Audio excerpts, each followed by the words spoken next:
여기 외부인은 7,000원이에요.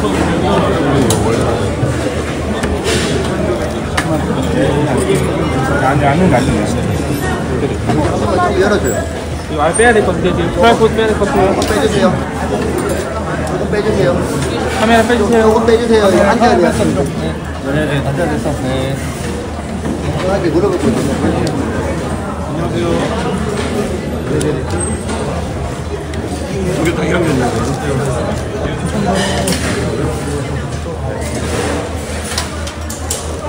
문제가 바뀌고 하면 2개월? 어떤 것 같아요?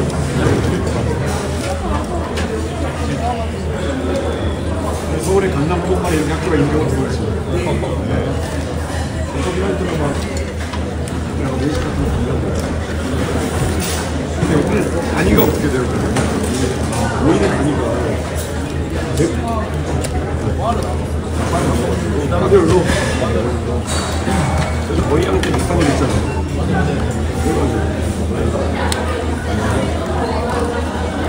근데 혹시 교대인 잡으면서 나중에 선생님이 안 되겠다고 생각하는 사람이 있어요? 거의 없어요. 예를 들어 선배 중에 임용의 어려운 것도 있고 얘기하면 앉은 거고 너무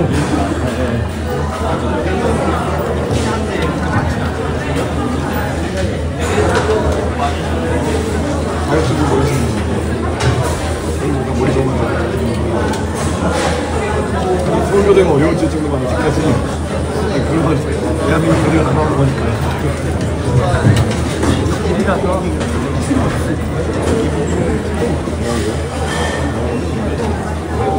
근데 이번에 선생님 말고 교대 학생들은 정치나 이런 거에 대해서 관심이 많은 것 같아요. 왜냐면 교대 정원이랑 임용정원 이런 거는 굉장히 민감하게 있잖아요. 빨리 임용정원이 교대 정원보다 더 좋거든요. 그러면 물어보려면 당연히 몰라야 되는 건데. 근데 실제 아직까지 뭐 수업 현장에서 뭐 그렇게 하지 않았지만 다들 학생 해본 적이 있으니까 현장에서 선생님 한 사람이 초딩 애들 몇 명까지 관리할 수 있어요? 15명이 된 것 같아요. 그것도 되게 잘하는 거 같아요. 최대로 15명. 근데 예를 들어 지방에 가니까 내가 선생님 많이 하니까 요즘에 막 강남 학생들도 많아지고 그래가지고 선생님들 신경 쓰실 때도 많아지고 얘기해야 되는데 뭐 여기는 서울 임용을 다 노리고 있습니다. 근데 실제로 대표의 본인이 이쪽으로 가는 게 좋겠다고 생각하는 거 아니시죠?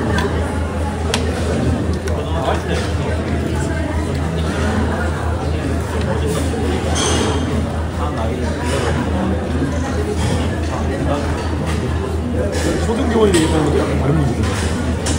이거 요즘은 그냥 몰라서 하는 얘기인데 진짜 요즘은 리코더 걸고 해야 돼요.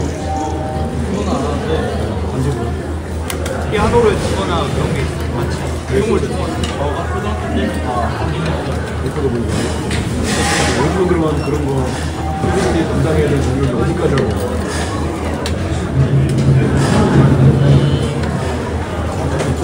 예를 들어 선생님이 그러면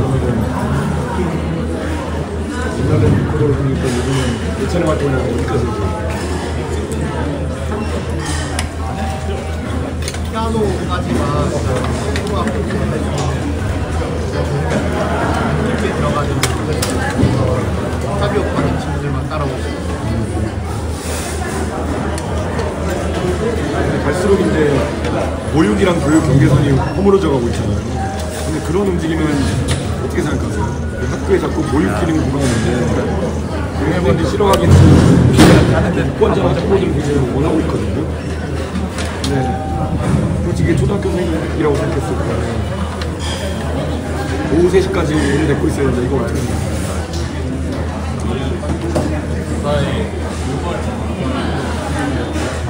행정권을 부담을 덜어줄 필요가 있다. 행정권에 너무 과도한 업무량이 있으니까 아이들 생활하는 제가 선생님한테 평가를 얘기해보니까 중고등학교 초등학교 선생님들이 행정업무 중에 제일 짜증나는 게 국회의원이 자료 제출 요구하는 거라 그래가지고 그걸 제가 안 하려고 노력하고 있습니다.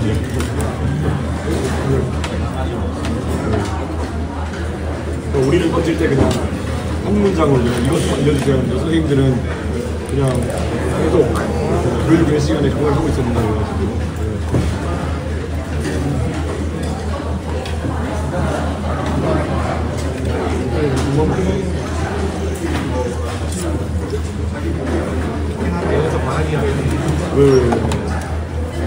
무엇인지 말해야겠잖아요. 정치에 궁금한 거 없어요? 궁금한 거요? 혹시 교육대학교에 지원을 하지 말라는 저는 사실 임용하고 지금 정원 불일치고 경제를 해서 아까 전에 제가 물어봤던 게 지금 선생님이나 학생 수를 20대 밑으로 무조건 맞춰야 된다, 15대 밑으로 무조건 맞춰야 된다 이런 거 얘기가 나오는데 저는 최대한 맞추고 싶어요.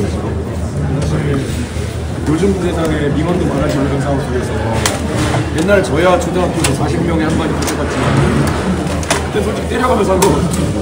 근데 그게 아닌 세상 속에서 전 솔직히 5명 이상 맞는 거 자체가 존경스러워요. 5명, 7명 이상 맞는 거 자체가 존경스러운데 왜냐면 한 15명, 20명 이렇게만 돼도 어떤 아이들은 반쯤 포기할 수밖에 없는 상황이 올 거라고 생각하거든요. 그래서 저는 최대한 낮추는 게 목적이기 때문에 그게 아마 가장 큰 지원이 되지 않을까 그런 생각을 하고 있습니다. 그래서 우선 뭐 15 정도까지 우선 가야 되는 거 아니야 무조건 그런 생각을 하고 있거든요. 저희가 최종 공약을 낼 때 어떤 수치를 제시할까 때문에 오늘 만나뵙자고 한 거예요. 물론 교원단체나 이런 것들을 만나보고 했지. 그런 공약 같은 거 찾아보고 있어요. 선생님들은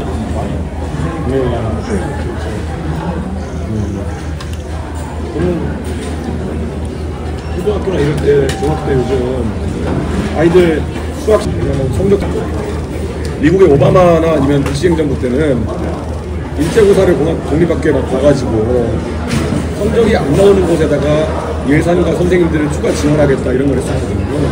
저는 막 그런 게 좀 필요하지 않을까. 제가 사실 요즘은 동탄에서 정치하는데 동탄은 초등학교, 중학교 학생들이 많아가지고 학교를 증설해야 되는 몇 안 되는 동네거든요. 근데 상계동에 제가 원래 정치하던 곳은 제가 어릴 때 다니던 학교, 역대학교 이런 것들이 반수가 이제 2반 이렇게밖에 모집이 안 돼가지고 애들끼리 체육활동 제대로 못한다고 그러더라고요. 그러니까 그런 것도 좀 걱정이 되기도 하고.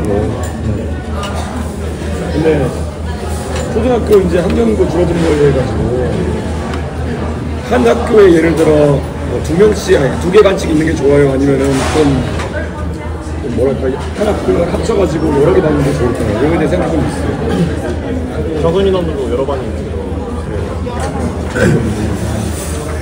지금 대부분의 학교들 보면은 한 학년당 교실이 6개에서 7개가 여러 개 있음에도 불구하고 2개 반 편성해서 가는 경우가 많은데 그래서 저는 교육 인원, 학생당 교육 교원 수를 더 늘려가지고 학생들을 아까 15명을 최저 한선을 두고 적은 데는 한 적어도 10명 정도까지 갈 수 있게 하는 게 아닌가 그런 생각을 하고 있거든요.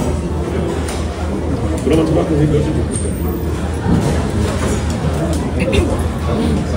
선배들 말 들어보면 수업하는 것 자체는 바로 안 되는데 행정 업무나 민원을 같이 준비해야 되는 거야.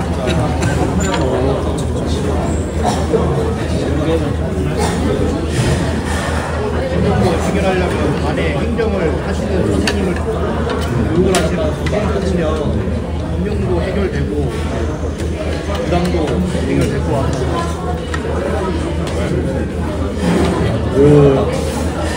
실제로 최근에 보면 모 유명 유튜버 아들 관련해가지고 특수학생이 되었는데 사실 저희가 뭐 그거에 대한 법적한다면 저희가 언급하는 게 아니라 저희가 민원 때문에 사실상 모든 민원은 선생님들이 받지 않도록 하겠다라는 말을 이제 많이 하는데 현장에서 이게 될 수 있을까라는 걱정이 있긴 하거든요.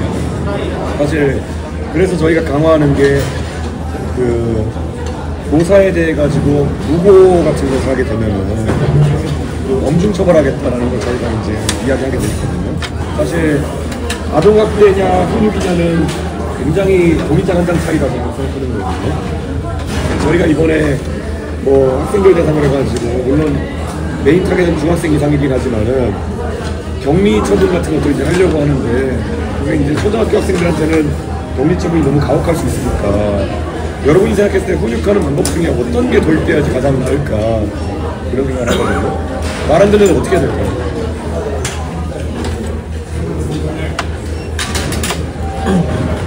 저희가 생각하는 가장 큰 고민거리는 답이 없는 것 같고 어떻게 될지 모르겠어요. 사실 이거에 되게 중요한 게 제가 뭐 여기 가깝지만 서희초등학교를 가도 그렇고 예전에 초등학교 다닐 때 사건도 그렇고 이런 안타까운 일이 반복될 때마다 정치인들이 그냥 조문한 다음에 그냥 대책을 그냥 뭉개거든요. 저는 그래서 솔직히 말하면 교권에 관해가지고 우리는 스승의 날이기도 하지만은 약간은 센 대책이 필요하다 이런 생각하거든요. 지금은 그래서 애들 생활기록부나 이런 거 아니면 학폭이 이런 걸로 이제 건드려가지고 기록 남기는 방식인데 사실 애들이 그 포기한 애들은 솔직히 아무 안 되잖아요. 네, 전학 같은 처분을 내린다 하더라도 사실 신경도 안 쓰는 애들도 있고 그래서 어떤 게 즉각적인 어떤 그런 처분이 가능할까 생각이 드는 게 있어요. 대학 갈 때 생기부에 기록이 남게 해서 영향을 가게끔 하는 게 좋은 것 같아요. 전 대학에 이제는 대학 정원이 많이 남아가지고 어떻게든 대학 간다 이렇게 생각해. 근데 다른 학생들도 현장에 있으니까 그래서 어떻게 해야 될지 약간 고민이라서 모색하고 있어요. 지금 그러면 아직까지 그 실제 졸업한 선배나 이런 사람들은 많이 안 남아가고 아무래도 선생님들이 사실 초등학교 분들 중에서 민원 때문에 그만두겠다 말씀하신 분이 더 많아져가지고 그거는 계속 고민하고 있어요. 그리고 이번에 뭐 그 사건에도 그렇지만 선생님 입장에서도 뭐 유치원에 계속 CCTV 달다 그러지만은 학교에 녹음기 들려가지고 가방에 넣어서 보내고 이런 일이 다 있거든요. 사실 선생님들 입장에 되게 위축될 거 아니에요. 네. 이게 한 농담도로 한 얘기인데 어떻게 듣기에 따라서는 막 아이들한테 안 좋은 얘기한 것처럼 될 수도 있는 거고 이런 것들 경계선이 모호하다 보니까 그래서 그런 것들도 좀 저는 바뀌어야 된다. 학교나 이런 공간에 녹음기가 들어가고 이렇게 가야 되는 거 아니냐 그런 생각을 하거든요. 그리고 또 일부 상황에 있어서는 아직까지 그 뭐라고 해야 될까요? 신고하고 이런 것에 엄중함을 잘 모르는 학생들이 어릴 때 선생님에 대해 가지고 그냥 장난적으로 이상한 신고 같은 거 하고 있을 때 학생의 말을 전적으로 믿고 선생님에게 뭐 이렇게 막 처분이 가고 이렇기 때문에 굉장히 곤란한 그런 사례들이 나오고 있는 거예요.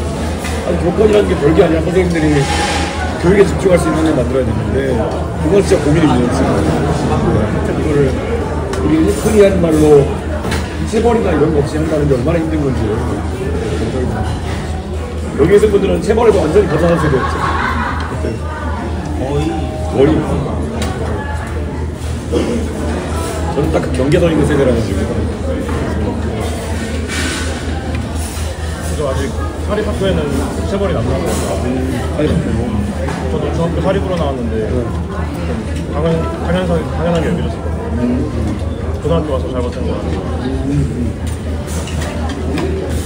근데 진짜 저는 선생님들한테 뭐 무기력 변한 거 있잖아요. 아무 수단도 없이 이렇게 교육 현장에서 교권을 살리지 못한 상황 속에서 학습권을 지켜내라고 주는 게 저는 너무 내몸을 들 때는 것 같아요. 방어장구 하나 없이 그냥 거의 내던져지는 느낌이라서 굉장히 고민이 많습니다. 공무원이다 보니까 소송이나 이런 거 휘말리면 미래가 불투명해지고 그런 게 좋은 것 같아요. 이번에 그래서 저희가 공약한 게 만약에 교사에 대해서 소송이 들어오면은 교육청이나 교육지원청에서 미리 선임해둔 변호사들이 대여가 되는 거 선생님들이 합의로 변호사를 선임하는 게 나왔다는 거 저희 그렇게 목표하는 거거든요. 근데 그것도 억지로 만든 제도 중에 하나지 사실 선생님들이 소송에 들어가는 순간부터 변호사가 뭐 있던 말든 간에 되게 부담되는 거잖아요.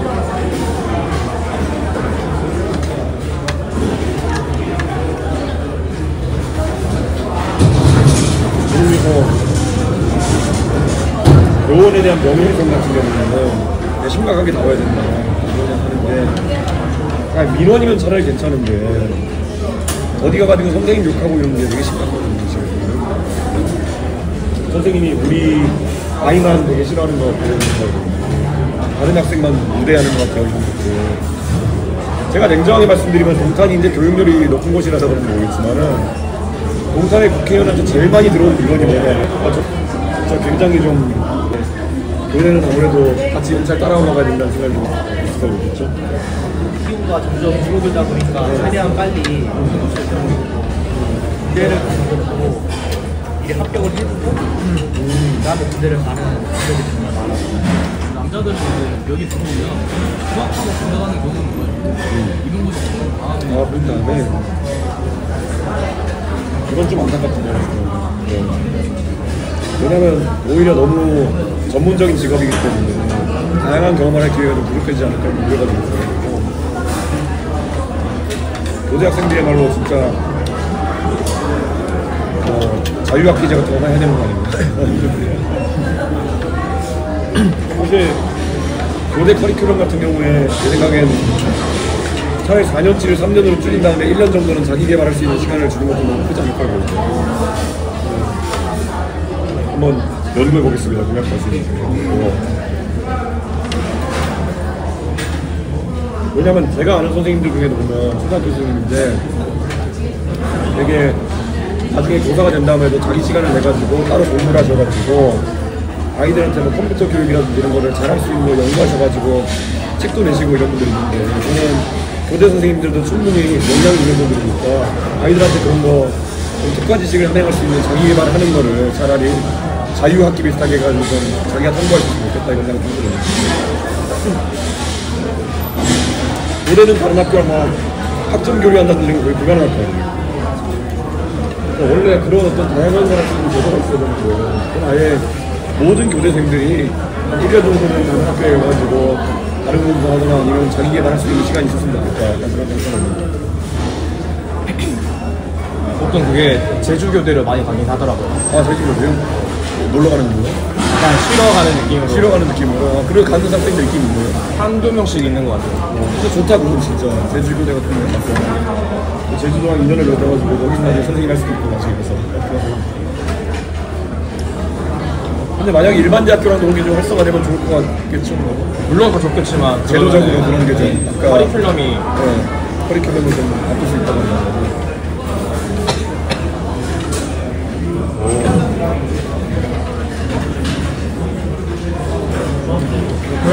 교양 수업이나 아니면은 교직이랑 관련 없는 과목 같은 경우는 종합대 가서 수강할 수 있는 게 좋은 것도 생각을 해봤는데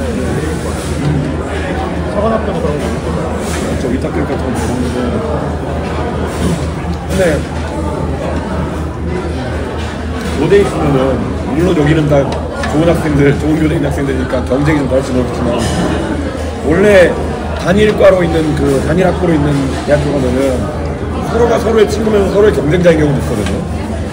아직 1학년이라는 그런 의식은 좀 없나요? 아예 다른 거로 서로 다 그런 거를 있으니까 다른 과로 있고 다른 과로 있으니까 나중에 이용인원이 줄어가지고 경쟁이 치열해지면은 그런 게 좀 단일 학부로 운영되는 데서 그런 게 있어가지고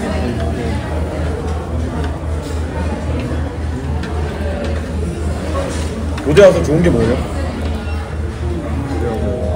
학생 수가 적다 보니까 친목할 기회가 많고 같은 관계에 친해지고요. 상대적으로 학점에 대한 학점보다 좀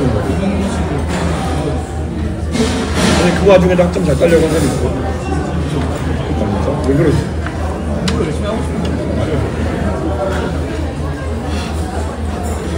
멍청한 질문인데 왜 공부 열심히 하려고 하지 않는 질문이 있는데 근데 저는 확실히 저도 이제 나이가 40대 보니까 저도 이제 20대 초반까지 공부 잘한다는 소문으로 올라갔는데 어느 정도 그 분야에서 그래도 인정받는 학교를 가니까 그다음부터는 경험을 많이 쌓는 게 굉장히 중요하다고 생각하게 되더라고요. 다양한 경험이라는 거. 저도 정치하게 된 게 그냥 일반적인 하버드 컴공과 나와가지고 이렇게 했던 사람이면 잘 안 됐을 텐데 제가 졸업하고 중학생들 수학 가르치는 교육봉사 한치 하면서 이런 약간 공적인 활동에 눈을 뜨게 되고 그러면서 이게 재밌다 보니까 좀 더 큰 공적인 활동을 해보자 해서 여기까지 온 건데 솔직히 말하면은 교대 안에서도 그런 게 다양한 꿈이 있었으면 좋겠어요.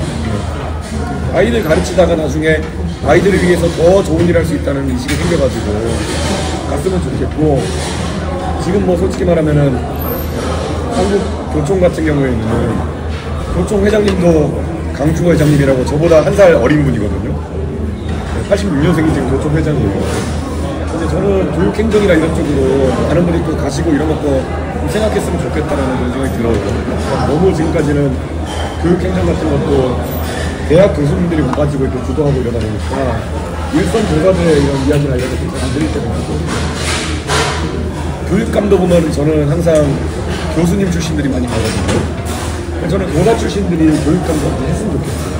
그러니까 교육청이 관장하는 거는 아무래도 초중등 교육인데 거기에 대해서 잘 알고 정책을 낼 수 있는 사람들이 있어야 되는데 지금까지는 그냥 떵떵거리는 교수님들이 엄청 잘하고 교육학이랑 별로 관계없는 막 경제학과 교수님 이런 사람들도 법학 교수님 이런 사람들 지원하고 그랬거든요.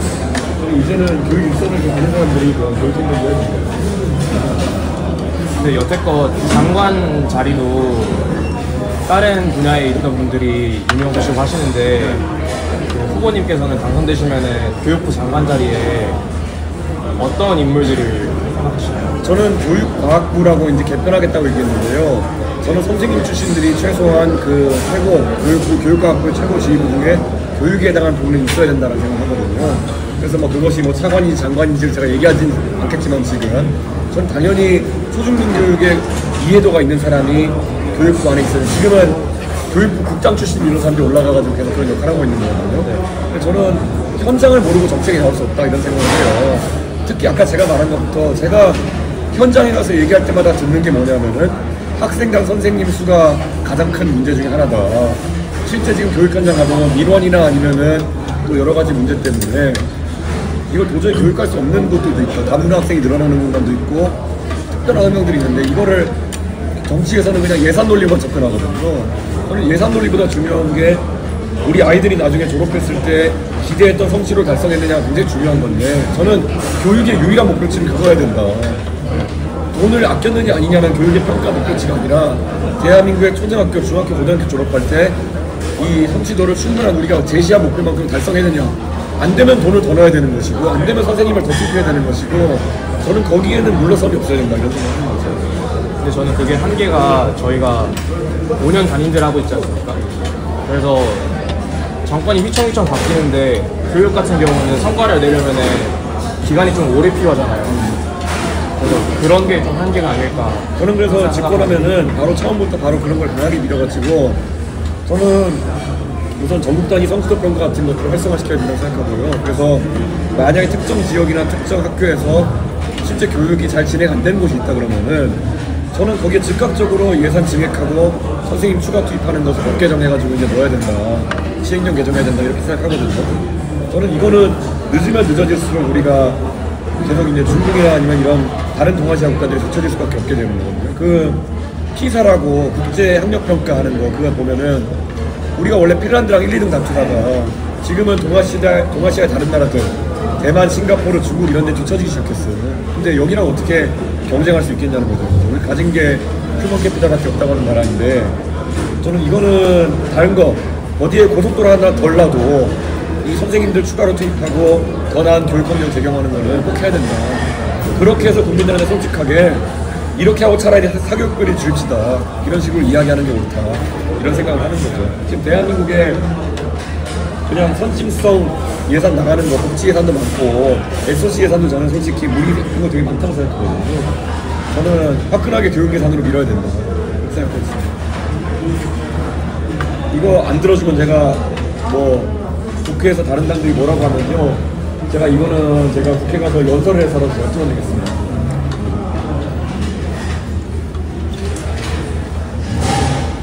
지금 그래서 제가 대구의 대구교육청 가보니까 아예 대구의 교육청의 일부 학교들은 수학 수업을 하는 중학교인데 한 20명 남짓이 한 반에 있는데 선생님이 담임선생님 한 명 있고 보조교사는 3명 정도 투입하는 그런 학교도 있더라고요.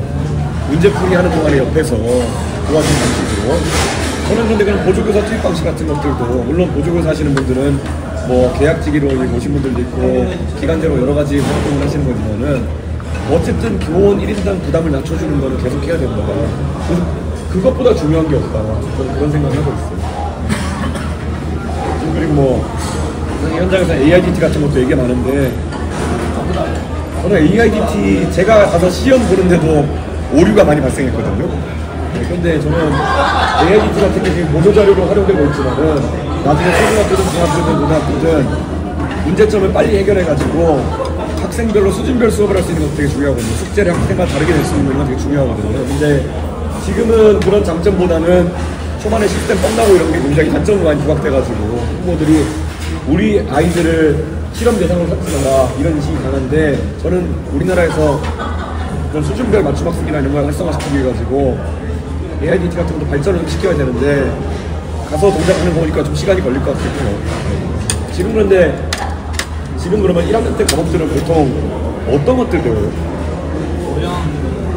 교양이 어떤 거? 가지는 교육하는 아니고 교육하는 자세, 영어를 철학이나 물리학, 역사, 사회 이런 거. 한국으로는 특수교육 과정이라 해가지고 어려움을 가지고 있는 친구들 네. 그런 친구들 어떻게 교육시켜야 되는지 어떤 지식을 가지고 있어야 되는지 이런 거 보니까 이제 자폐나 이런 다른 어려움을 가지고 있는 학생들 수준이 점점 늘어나고 있다고 하더라고요. 그런데 이제 수학급이나 이런 것들이 충분하지 않다 보니까 어쩔 수 없이 통합교육 이런 거를 하게 되는데 거기서 저는 통합교육은 절대 안 된다고 생각하고 있어요. 저는 특수학 학생 같은 경우는 통합교육을 받을 때 특수학 학생에게도 저는 어려움이 발생하고 그리고 선생님들에게도 엄청난 부담이 돌아간다는 생각이 있기 때문에 특수학교 설치는 필요하고 지금 사실 저희 동탄에도 보면은 처음에 도시 설계할 때부터 동탄은 신도시니까 아예 그 특수학교를 가운데다가 배치해놨거든요. 그 아파트 사이에. 그러니까 좀 민원이 젖은 그런 상황인데 저는 그 앞으로 신도시 설계할 때는 그런 특수학급 같은 문제를 가장 최우선으로 해결하고 일단 나머지 교육기관들만 배치해야 되는 게 아닌가 그런 생각을 하고 있어요. 지금 기존의 학군에다가 이런 거 뭐 설치하고 지원하고 이런 게 너무 힘들기 때문에 그런 생각을 하고 있습니다. 지방 쪽에 보면은 특수학급 대신에 저희 한국말을 못하는 아이들이 늘어나고 있단 말이에요. 이제 선생님이 이제 수업을 하려 하는데 한국말을 못하고 이제 학생들끼리 뭐 베트남어나 다른 그런 언어를 쓰니까 수업도 제대로 참여도 못하고 가르치지 못하고 그런 상황에 대해서 해결책이 있을까요? 저는 우리나라에서 초등학교 1, 2, 3, 4, 5, 6 이렇게 초등학교 6년으로 하지만은 저는 이거는 초등학교에서 앞으로 초등학교 영학년을 운영하는 게 어려운 생각해요. 영학년이라는 게 사실 제가 미국에 대학교 갔을 때 하버드 대학교 갔을 때 저희 하버드 대학교 학생 중에서 저같이 한국에서 와가지고 영어 실력이 뭐 영어 제가 하긴 하지만 그래도 작문을 잘하거나 이럴 능력이 안 되는 사람에게는 추가 학습의 기회를 부여했어요. 여기 이제 그 ESL 그 영어를 제2 외국어로 하는 학생들을 위한 수업들인데 저는 초등학교에서도요 다문화 학생이나 이런 경우에는 예를 들어서 1, 3학년 수업을 듣기에 적합한 그 당시에 언어 능력이나 그러니까 한국어 능력이나 이런 걸 보유하지 않았다 그러면은 이거 단순히 그냥 1학년 때부터 선생님들 떠넘기는 게 아니라 그 앞에 예를 들어 방학 중에 취학하기 전 방학에 집중 특수교육을 해가지고 그런 실력을 어느 정도 선까지의 기대선까지 끌어올린다든지 이런 것들이 필요하다고 보거든요. 저는 그 학생의 발달 상황을 체크해가지고 1학년이 딱 입학하는 순간에 일반적인 학생의 그런 그 학습률에 도달하지 않는 경우에는 영학년 수업을 더 된다. 그런 생각하고 당연히 거기에 대한 교육을 하시는 분들은 굉장히 전문성이 뛰어난 교사분들도 투입해야 되는 것이고 그런 기초교육에 특화된 분들 투입해야 되는 대한민국 어디서든지 다문화나 이런 문제 특화를 중요해지기 때문에 저는 초등학교 영학년제도가 필요하다 생각하고 있습니다. 제가 순천에서 이제 중학교 아이들을 가르치는데 한 4개월 전에 갔는데요. 순천만 가도 진짜 다문화 학생이 되게 많더라고요. 네. 그리고 다문화 학생도 있고 그 탈북하신 분의 그 딸도 제가 가르쳐봤고 이렇게 하는데요. 이 학생들 같은 경우에는 한 자기들 말로는 중학생쯤 되니까 자기들이 완전히 이제 그 한국 학생들과 동화가 됐는데 사실 초등학교 저학년 때까지만 해도 본인들이 굉장히 그 적응하는데 어려운 측면이 있었다 그런 얘기 하더라고요. 저는 그거는 좀 잘 신경을 쓸 수 있고 그런 것 그러니까 아산이나 어디 이런 데 가보면 초등학교 중에 거의 30% 이상이 외국인 출신이 뭐 이런 학교들이 있다고 해요. 그런데 거기에 가시는 선생님들은 아마 엄청난 부담이 있을 거예요. 그러니까 제가 하자는 게 다 그런 거죠. 그런 데는 예산이나 인원을 집중 투자해가지고 아니 선생님들이 왜 그걸 다 떠안아야 되느냐 그런 생각을 가지고 있는 거죠. 제가 하나 출신인데 네. 고등학교에 강남 친구가 있었단 말이에요. 네. 처음 1학년 때 적응도 못하고 말도 못했는데 야간 자율학습 시간에 선생님들께서 남은 시간에 한국어 교육이나 한국 문화 교육을 시켜주시니까 한 2학기쯤 되서부터는 완전히 적응도 하고 맞아요. 적응도 하고 그러더라고요. 뭐 영화협연이나 이런 거 좀 도와준다는 거. 저는 그게 개별 선생님의 헌신적인 노력이 돼서 안 된다. 저는 대한민국에서 요 아무나나 이런 학생들이 잘 적응할 수 있다는 것은 제도화해야 된다 그런 생각을 하고 있습니다. 네. 그러고 보니까 교육에서는 빈 구멍이 너무 많아요. 그냥 너무 많아요 진짜. 아까 그 선생님은 정말 훌륭한 선생님이고 도움 주신 거고. 근데 앞으로도 이런 거에 대해 정책 제안 같은 게 있으면은 정치권이 좀 수사를 많이 해줘야 될 것 같아요. 왜냐면 정치권에 있는 사람들은 은근히 교육 행정에 있어서는 잘 몰라요. 이게 이 대한민국 사람들이 생각하는 게 특히 초중등 교육은 나도 언젠가 초등학교를 다녀본 적 있고 나도 언젠가 중고등학교 다녀본 경험이 있기 때문에 그때를 기준으로 정책을 생각해요. 생각보다 빨리빨리 변하는 게 교육 현장이다 보니까 또 어떻게 좀 받아야 돼요. 이제 학부모님들이 어릴 때 해볼 경험이 있고 아니면 제대로 전문성이 없는 선생님한테 교육받은 경험이 있다 보니까 신뢰 자체가 없는 것 같고 그래서 학교를 들어가는 것 같고 네. 그러면 잃어버린 신뢰 같은 걸 되찾을 방법이 있을까요? 선생님에 대한 신뢰? 저는 이런 생각이 들어요. 저는 결국에는 무의미한 경쟁이 지금 굉장히 많이 늘어나고 있는 거거든요. 그리고 지금은 그냥 무한 사이클인 것 같아요. 그러니까 보통 한 자녀가 많아지고 그러다 보니까 과잉보호에 대한 걸 지적해 왔잖아요. 근데 이런 거야말로 입법을 통해 가지고 과잉보호가 되는 지점을 끊어내는 게 되게 중요하다. 저는 이런 생각을 해요. 우리가 의심이라는 게 있는 거잖아요. 다른 학생이 예를 들어서 특별 대우를 받았다 라는 생각에 민원을 넣게 되면은 그 특별 대우의 원인으로 다른 학부모가 혹시 어떤 민원을 넣은 게 아닐까, 다른 학부모가 특별한 어떤 대우를 요청한 것이 아닐까, 서로 믿지 못하면 나도 그럼 그런 걸 해야겠다 이런 나서게 되는 것이거든요. 그렇기 때문에 애초에 어느 누구도 그 선을 넘지 않는다에 대한 명확한 경계선이 생겨야 되는 건데 저는 그건 법이 되게 중요할 것이다 그런 생각을 합니다. 실제로 그래서 저는 학교 선생님에게 저는 일제에 접촉을 하는 것에 대해 가지고 학교에 이제 우리 소개하는 상담 선생님들 지금은 상담 선생님이 그런 개념이 아니거든요. 근데 아예 그 외국의 학교처럼 카운슬러에 해당하는 그런 선생님을 두고 학생의 발달 상황 그 선생님이랑만 상의할 수 있게 한다든지 이런 원칙을 세워야 되는 거고 이건 또 선생님들이 마음이 약하기 때문에 못 지키고 개별 응대하시는 경우가 생길 수가 있으니까 이거를 한번 사회적 합의로 쫙 밀어붙일 필요가 있는 것 같아요. 모든 민원에 대한 부분은 카운슬러를 통해 가지고 갈 수밖에 없게 방지하는 그런 기점을 잡아야 되는 거겠죠. 저는 그게 돼야지만이 문화가 바뀔 것 같아요. 그런 생각을 합니다. 사실 교육계 문화 변화라는 건 아까 말했듯이 그 부모들의 관성이 있기 때문에 조금 느리게 바뀌긴 합니다만은 그래도 우리가 법으로 합의해가지고 원칙을 세우면은 그다음부터 좀 괜찮아집니다.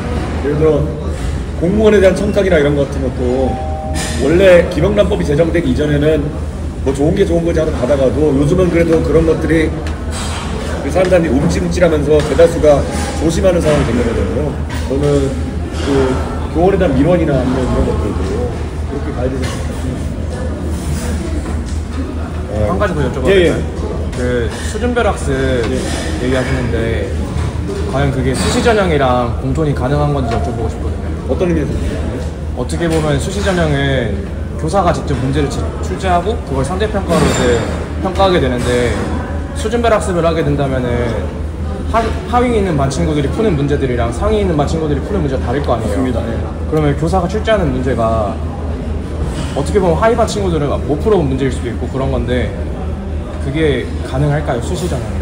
저는 그래서 약간 극단적으로 제가 이제 뭐 교육 전문가들과 얘기했을 때는 저는 제가 뭐라고 얘기했었냐면은 중간 기말고사나 이런 것들을 차라리 전국 단위나 아니면은 시도 단위 일제고사를 대체하는 게 어떻겠느냐라는 얘기를 했었어요. 그러니까 학교별로 이제 선생님한테 그런 출제 부담을 넘긴다기보다는 그 지역별로 아니면은 대한민국 하나의 단일대 공통 목표를 가지고 거기에 대한 성취도를 평가하는 방식이 어떻냐 이런 얘기를 했는데 그건 교육 현장에서 반대가 좀 있을 거라 그래요. 왜냐면은 아이들이 수업을 안 들을 거라 생각. 수업을 안 들을 것도 첫 번째고 선생님이 역량이 부족해서가 아니라 실제 지역별로 지금 교육 수준 편차가 있는 상황 속에서 교사에게 그걸 끌어올릴 부담만 너무 가중시킨 거 아니냐 이렇게 얘기가 나와서 저도 그건 듣고는 그건 좀 어렵겠다는 생각을 했는데 하지만 저는 궁극적으로는 이런 생각이 들어요. 제가 옛날에 교육봉사단체를 하다 보니까 제가 서울에서 중학생단 수학을 가르쳤었는데 중학교 2학년 학생들이 배우는 뭐 연립방정식 뭐 이런 거 있잖아요. 그런데 서울에서도 제가 용산, 마포, 금천, 구로 뭐 이런 데 이런 교육장들이 있었거든요. 근데 금천구가 문제가 솔직히 되게 쉬웠어요. 학교에 나오는 수학 문제 보면은. 그런데 순천은 그것보다 월등히 쉬워요.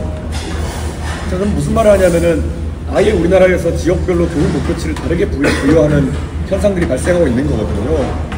저는 이거는 우리가 일제고사나 이런 걸 거부하면서 현황이 어떤지도 파악이 잘 안 되고 있는 상황이 돼버렸거든요. 그래서 이건 현황 파악해야 되고요. 오히려 우리가 나중에 대학교 수시나 이런 걸 통해 가지고 지역 간 수준 격차가 난다 하더라도 뭐 직윤 선발이라든지 이런 방식으로 입시를 벌충할 수 있다 생각하니까 자꾸 이런 교육 편차를 인정해버리는 결과가 나오는 거거든요. 저는 교육 편차를 인정해버리면 안 된다 이렇게 생각하고 어떤 식으로든지 교육 편차를 줄이는 방향으로 교육을 진행해야 되고 뭐 서울의 수준을 낮출 수가 없으니까 지방에 무조건 자원을 많이 투입해가지고 수학과 영어나 이런 핵심 과목들에 대한 교육 수준을 올릴 수밖에 없다 그런 생각하고 있는 거고요. 제가 수준별 수업이라고 했지만은 맞춤형 수업을 한다 아니면 출제 자체를 다르게 한다 이런 거라기보다는 하위권에 있는 학생들이 무조건 학업 성취도를 올릴 수 있도록 지원하는 거에 가깝다 그런 생각을 합니다. 전 그래서 전국 어디나 시험 문제를 수준을 낮추는 방식으로 가서 안 된다 그런 생각을 합니다. 예를 들어 서울에서는 이미 공부를 많이 해가지고 사교육 보탬도 받고 아이들이 풀었더니 평균 80점이 나오는 시험 문제가 나온다. 그럼 서울과 비슷한 수준을 예를 들어 지방도시에 내가지고 거기는 평균이 40점이 나온다. 그러더라도 학생들이 이걸 알아야 되는 거예요. 서울에서 80점대 나오는 문제지 지방에서 80점대 나오는 문제지 둘 다 놓고 나 80점이야 이렇게 생각하면은 아이들이 잘못된 판단을 할 수 있는 거거든요. 저는 그 수준에 대해서 목표치를 계속 상향시키는 것이 초중등 교육에서 중요하다 이런 생각을 좀 하고 있습니다. 근데 그러면은 이제 저희가 공부를 하는 게 상대 평가잖아요. 그러면 결국 초수만 이제 대학에 가거나 고등학교로 가게 되는데 그러면 공부로 투자를 해서 성적을 끌어올리면 위에 있던 그 학생들이 사교육이나 이런 거에 더 돈을 써서 더 높은 점수를 받으려고 하지 않나요? 뭐 그렇겠지만 어차피 점수라는 건 상한선이 있기 마련이고 저희가 초중등 상합 점수도 있어가지고 기대하는 것도 어느 정도 상한선이 있기 때문에 저는 지금 이렇게 격차가 벌어진 상황보다는 같이 어느 정도 올라가 있는 상황이 굉장히 쉬울 것이다 이런 생각을 하게 되고요. 저는 사실 뭐 여기 초등학교 선생님들이 계시지만은 수능 같은 경우도 저는 지금 워낙 수학이나 이런 범위 같은 걸 많이 축소하는 방향으로 가다 보니까 그리고 또 절대평가를 많이 늘려놓다 보니까 변별력을 이제 일부 과목에서만 내야 되는 상황 그러다 보니까 특히 수능에 비문학이나 이런 데서 승부를 봐야 되는 상황이 오다 보니까 진짜 킬러 문학 이런 문제를 등장하는 거잖아요.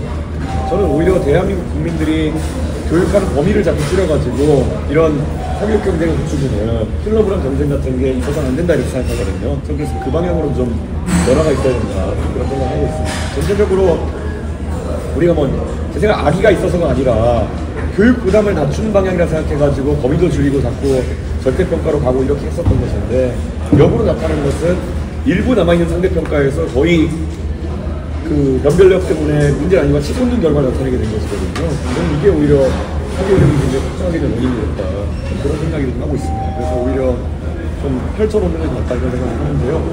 이게 교육 전문가마다 말이 좀 달라가지고 전부 다 저희도 고민이 있는 지점들이 있는데 적어도 지금까지 한 10년 동안의 교육 실험은 기대했던 성과가 나지 않았다. 그래서 이번에 좀 파격적으로 바꿔봐야겠다는 생각을 하고 있습니다. 질문이 예. 방금 전에 대표 질문 안 하시는데 책임 교육에 관한 거죠. 제가 여러 번 생각을 해봤는데 실현하기 위해서 성적이 떨어지는 학교에다가 예산을 투입한다거나 아니면 AIDT를 활용하시는 걸 방금 말씀을 드렸잖아요. 공교육을 높이기 위해서. 근데 실질적으로 그런 것은 사교육 같은 건 나만 알 거란 말이죠. 저는 제 경험에 이거 이런 걸 해결하는 방법은 공교육의 질을 AIDT나 그런 것이 아니라 사교육에 있는 것을 편입해와서 해결하는 게 낫지 않느냐 하는 생각이 들어요. 지금도 예. 우선 첫째로는 아까 말한 것 중에 AIDT 같은 것은 주 과제가 아니라 예산 투입을 통해서 교원의 학생 비율을 학생들 교원비를 맞추는 것이 우선 가장 중요하다 이런 생각을 하고요. 두 번째는 교육의 방법론에 있어가지고 자 그럼 우리가 사교육의 영역에서도 과거에는 동네 학원들이 성업하다가 이제는 일타 강사나 이런 사람들로 약간 옮겨가게 된 것이 뭐냐면은 강의 능력이나 이런 것들은 사실 어느 정도 최고로 수렴할 수밖에 없는 상황이 오는 거거든요. 온라인 교육이나 학습하면서 저는 이게 이제 교육 방법론 중에서 보면 우리가 소위 플립드 러닝이나 이런 게 나오긴 하는데 저는 강의 능력에 대해서는 어느 정도 아까 말했던 AI 기타 교과서 이런 걸 통해 가지고 최고의 강의 능력을 가진 사람들이 거기 이제 학생들한테 지식을 전달하는 과정을 갖는 게 옳다 이런 생각을 하고요. 저는 그게 바로 이제 사교육적 요소를 어느 정도 공교육에 가져오는 것이다. 선생님별로 당연히 편차가 있을 수밖에 없는 그런 강의 능력을 너무 개별적으로 이렇게 의존하는 것보다는 그 강의 능력이 최우수한 사람의 강의 내용을 바탕으로 해서 강의를 하고 선생님들의 학생 지도에 대한 전문성이라든지 아니면 문제풀이라든지 보조 학습을 돕는 그런 형태의 전문성을 강화해가지고 그런 교육 역량을 강화하는 게 좋다 이런 생각을 하고 있는데요. 아마 말씀하신 사교육적 요소라는 게 그런 부분이 있을 것 같고요. 저는 뭐 그거 외에도 사교육은 사실 봤을 때 두 가지 요소가 있다고 봅니다. 첫째는 공교육이라는 것이 지금 교육 환경 때문에 한 번 뒤처지는 학생을 다시 끌어올리지 못하는 그리고 앞으로만 가야 되는 상황이기 때문에 뒤처진 학생을 사교육을 통해 다시 끌어올리는 그런 상황이 하나 있을 거고요. 두 번째는 이제 아까 말했듯이 의미가 약간 없지만은 무한 경쟁 속에서 그냥 얘가 하니까 나도 해야지 뭐 이런 경쟁이 있을 텐데요. 저는 전자에 해당하는 부분은 충분히 공교육에서 아까 말한 것처럼 학생별 맞춤 교육이나 아니면 학생 대 선생 비율을 낮추는 방법으로 어느 정도 해소될 수 있다. 저는 그런 생각을 하고 있습니다. 그리고 그 두 번째 무한 기교 경쟁이라고 하는 것은 저는 이거는 좀 정책적으로 해결하기는 어려운 측면이 있는데 이거야말로 입시제도나 이런 면에서 개선이 좀 일어나야 되는 것이고 그 부분은 제 생각에는 아까 말했듯이 절대평가의 비율이 너무 높아서 어디 한 군데 사교육 현장이 성행하는 이유가 단수도 그렇고 한이 늘어나고 큰 수가 많아져서도 그런 부분 또한 가져올 수 있는 것이 아닌가 네, 생각을 좋은 생각이시고요. 그 AIDT를 제가 AIDT 옹호자처럼 되어서 안 되는데 AIDT의 원래 처음 도입 취지가 수준별 맞춤 문제를 지금은 이제 분류해가지고 이렇게 그 리트리를 짜는 거지만은 원래 제가 사실은 교육봉사하면서 제가 문제낸 사업을 했었어요. 그러니까 잘 아는데 일정한 조건에 따라 문제 생성하는 거는 오히려 그렇게 어렵지 않은 상황이고요. 방금 말씀하신 것 중에 이제 이게 초등학교 교육은 아니지만은 그런 어떤 입시에 있어가지고 시대인재나 이런 데서 사실상 더 많은 문제를 출제하고 이렇게 해서 성공하는 분야 같은 경우가 있어서 그렇게 말씀 주시는 것 같은데요. 초중등교육 레벨에서는 그런 입시가 아닌 초등교육 레벨에서는 문제 출제하고 더 많은 문제 학생들에게 제시하고 이런 것들은 충분히 구현이 가능하다 지금 상황에서도. 그래서 그런 요소를 도입하는 거는 저는 적극적으로 찬성입니다.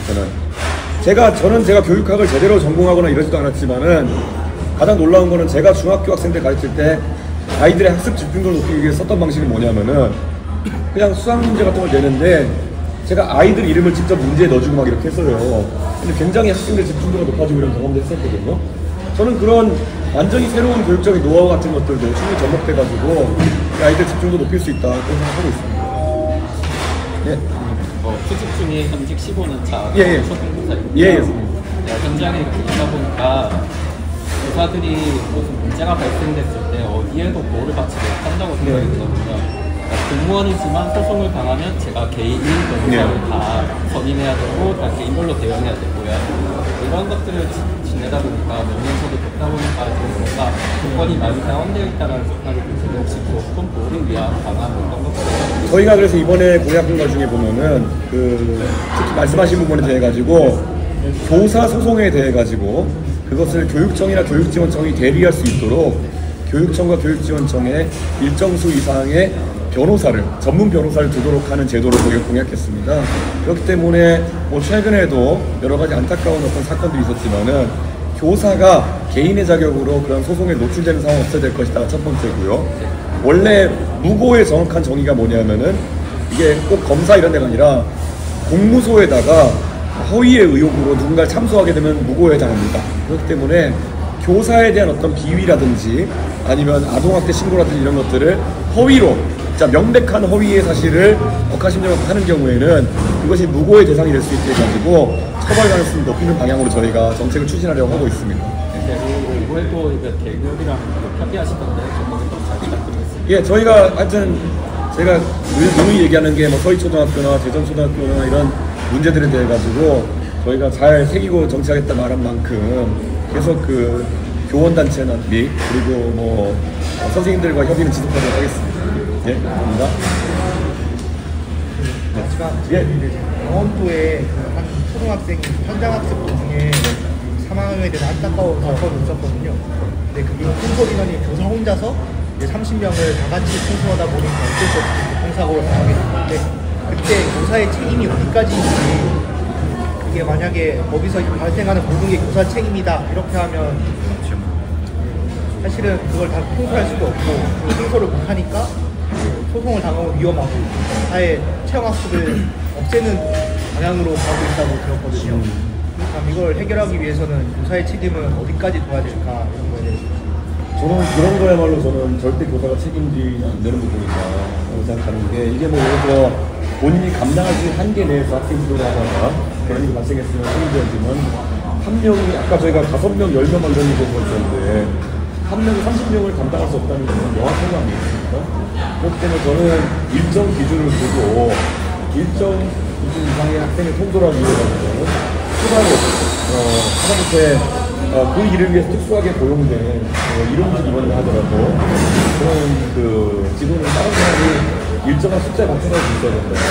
그런 생각을 가지고 그건 충분히 법제화하는 것 같습니다. 그거는 선생님이 많은 형사처벌 내용을 안 받는다 하더라도 선생님 입장에서는 평생 교사를 하실 정도 수강을 받는 것일 텐데 그거는 절대 그런 식으로 진행돼서 안 된다고 생각합니다.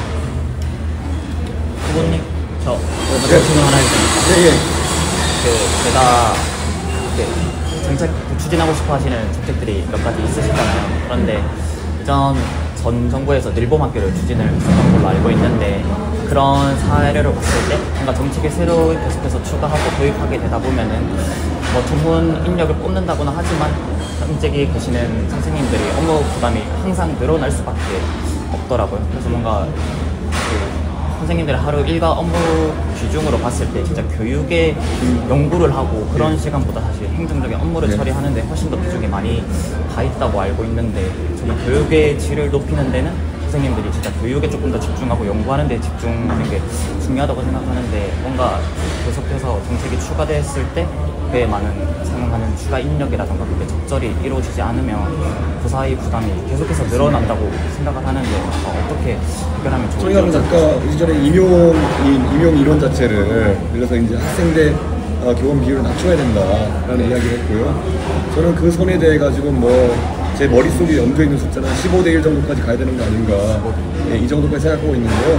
사실 그 외에도 봤을 때는 저는 보육의 영역이 자꾸 교육으로 넘어오는 거는 철저히 막아야 된다, 그런 생각을 하고 있습니다. 제가 큰 틀에서 제가 지금 교육뿐만 아니라 여러 정책 얘기할 때는 우리는 앞으로 글로벌 패권 경쟁이나 아니면은 과학기술 패권 경쟁에서 이기기 위해서는 국민 개개인이 그 생산성과 효율이 높아져야 되는 것이고, 이것을 달성하는 수단은 유일하게 교육이다, 이렇게 얘기하고 있기 때문에 낙오자가 없게 하겠다는 것이 제 교육의 핵심이거든요. 교육 철학의 핵심인데, 그러기 위해서는 학교가 최대의 교육 성과를 내는 것이 중요하지, 보육과 같은 부가적인 행위가 학교에 자꾸 떠넘겨지는 것을 저는 절대 반대합니다.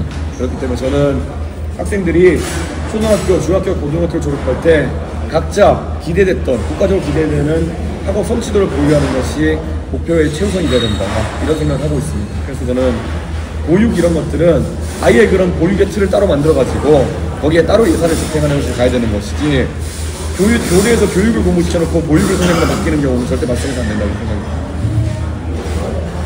네, 오늘 여기까지 하겠습니다. 예, 감사합니다. 목이 아파.